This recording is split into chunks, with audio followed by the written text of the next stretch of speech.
दोस्तों, मैंने अपने पिछले वीडियो में इस बात की आशंका जाहिर की थी कि यूसीसी बीजेपी के लिए एक चुनावी हथियार से ज़्यादा कुछ नहीं है।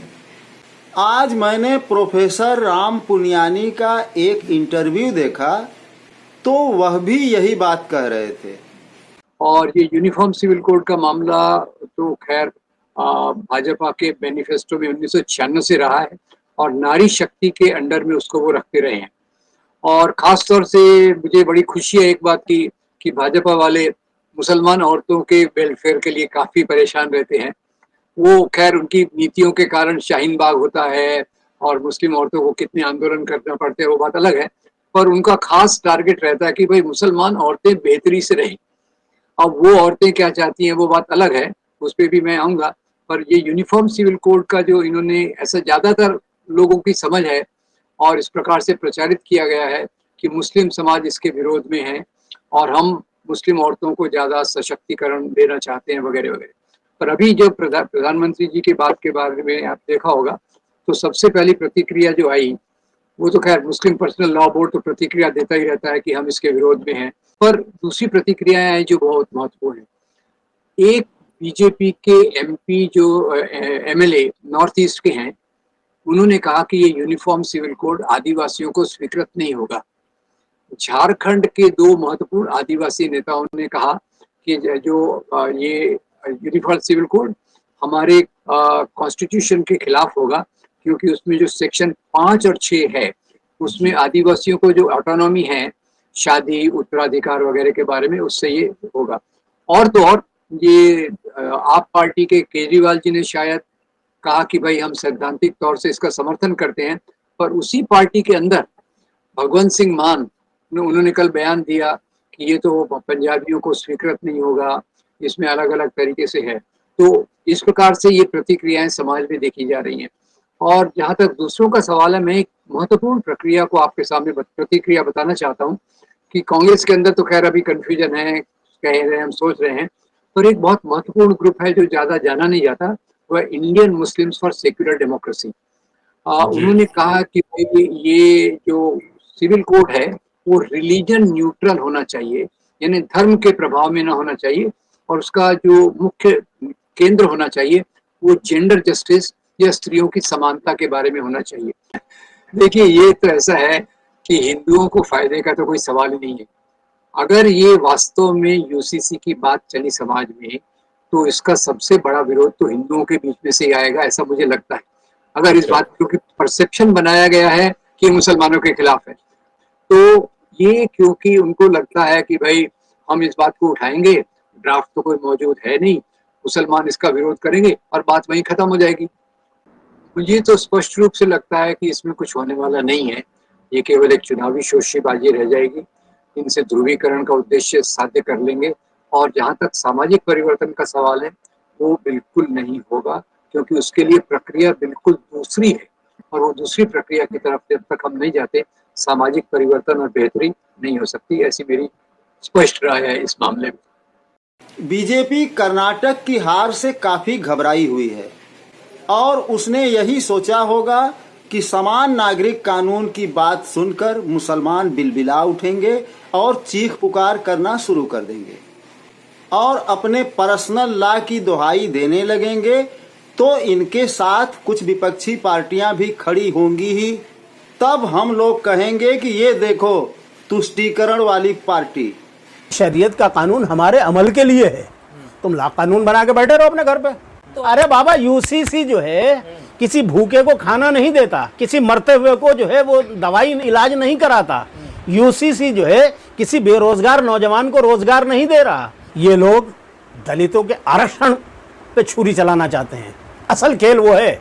ये सरकारें जो चल रही हैं बिल्कुल ऐसे चल रही हैं जैसे माफिया, गुंडे माफिया जो है अपने गैंग चलाते हैं। यूसीसी जो है किसी बंद हुए कारखाने को नहीं चलवा रहा, बल्कि तुमने यूसीसी जैसी चीज़ों के नारे लगा करके, 3 तलाक जैसे मसलों के नारे लगा करके जो है लोगों को बेवकूफ़ बनाया है। इसलिए ये बात अब लोगों की समझ में इस देश के आ गई है कि ये झूठे हैं, मक्कार हैं, बेईमान हैं।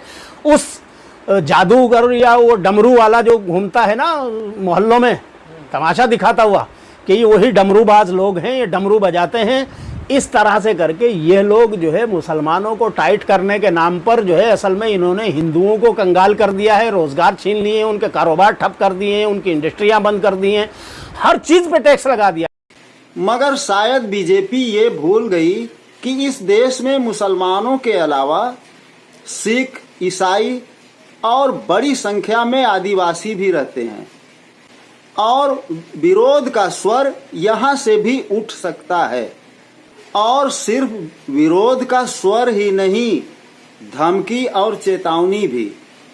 2024 इलेक्शन से पहले यूनिफॉर्म सिविल कोड का भूत बाहर आ गया है और पूरी मीडिया इसमें लग गई है कि ये मुसलमानों के खिलाफ है। तमाम न्यूज चैनल्स लगातार ये जताने की, ये दिखाने की कोशिश कर रहे हैं कि ये मोदी का मास्टर स्ट्रोक है मुस्लिम बहनों के लिए।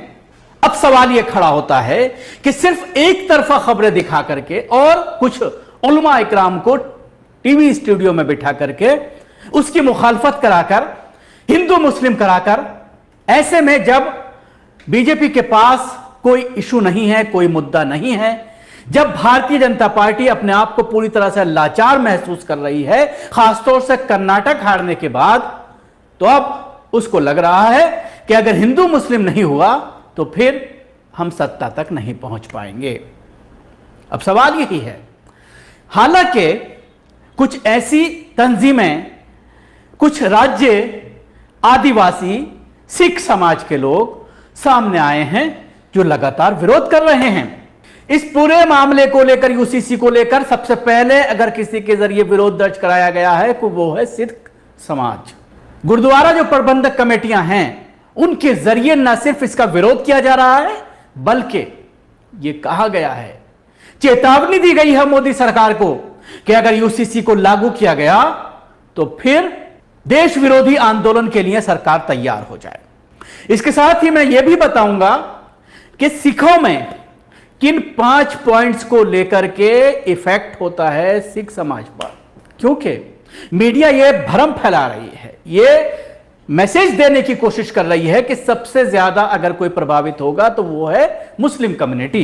हालांकि अगर आप यूनिफॉर्म सिविल कोड को सही से देखते हैं और फिर इस्लामी शरिया की बात करते हैं और जो इस्लामी माशरे में, खासतौर से मुसलमानों में जो चीज राइज है उसको किसी कीमत पर खत्म नहीं किया जा सकता। 3 तलाक का बिल लेकर आए थे, बहुत पीठ थपथपाई, बहुत सीना चौड़ा किया, अभी 10 दिन पहले भी उसको लेकर के बयान दिया गया मोदी के जरिए, लेकिन क्या नतीजा निकला?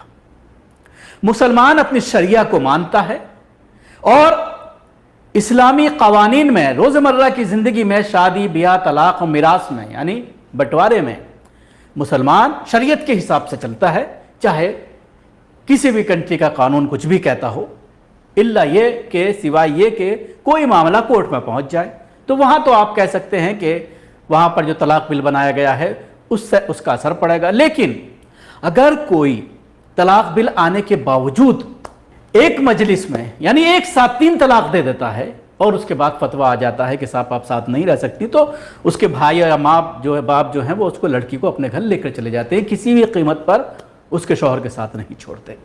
तो क्या फायदा हुआ? इसी तरह से शरीयत को लेकर भी कहा जा रहा है, यूसीसी को लेकर भी कहा जा रहा है कि लाने दीजिए।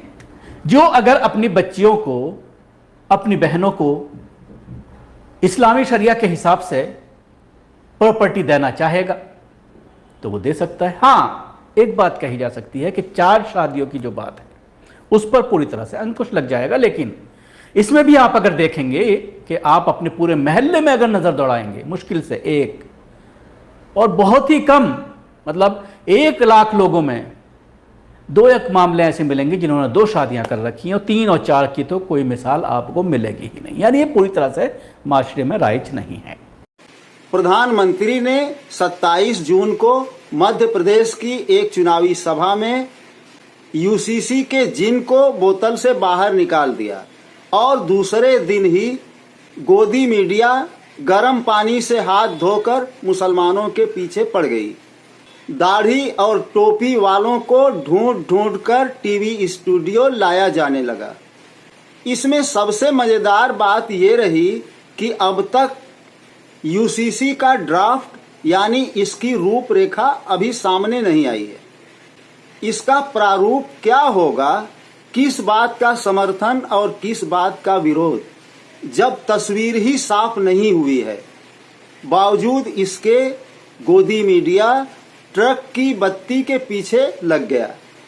दोस्तों, वीडियो लंबा होने के डर से मैं ये बात नहीं बता पा रहा हूँ इस वीडियो में कि यूसीसी से किसका फायदा होगा और किसका नुकसान होगा।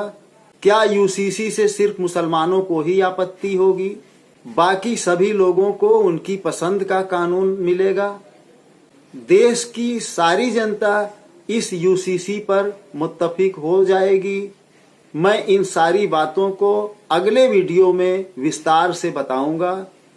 अगर आप इसका अगला भाग देखना चाहें तो आप देख सकते हैं।